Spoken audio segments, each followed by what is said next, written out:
Hey there, it's the Shum Show. In the news this week, thunderstorms, floods, and ocean acidification, oh my!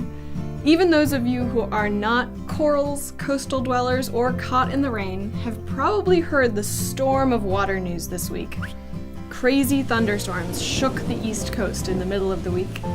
On the East and West Coasts, scientists looked at tide gauges and published findings this week that human-caused sea level rise has led to a majority of the high tide coastal flooding since 1950. 2/3 of the floods, to be exact. Dang! But that's not all the wet news. Let's talk about our corals. Thing is, carbon dioxide is a greenhouse gas, so as we blast more of it into the atmosphere, it heats up our air and our oceans. And that means that corals around the world, but especially in the southern hemisphere, where it's summertime now, are overheating.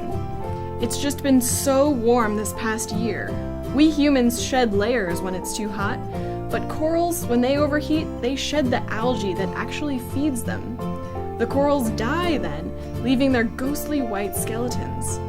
And the mass bleaching that's happening right now is the worst we've ever seen. That's not the only way CO2 is bullying corals, though.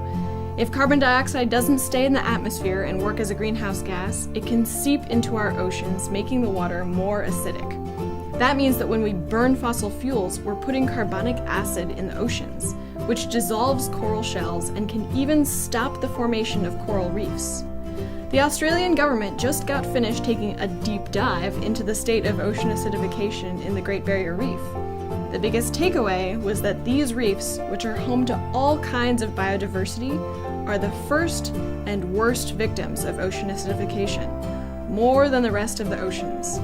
So they really are taking one for the swim team, and they're taking the heat, and if I were to compare them to a summer's day, these rough climate change winds do shake the darling buds of Mackay. You stay dry out there, and I'll catch up with you next week on The Shum Show. Need more of a Shum Show fix? Check out our playlist on WXshift's YouTube channel, and while you're there, subscribe!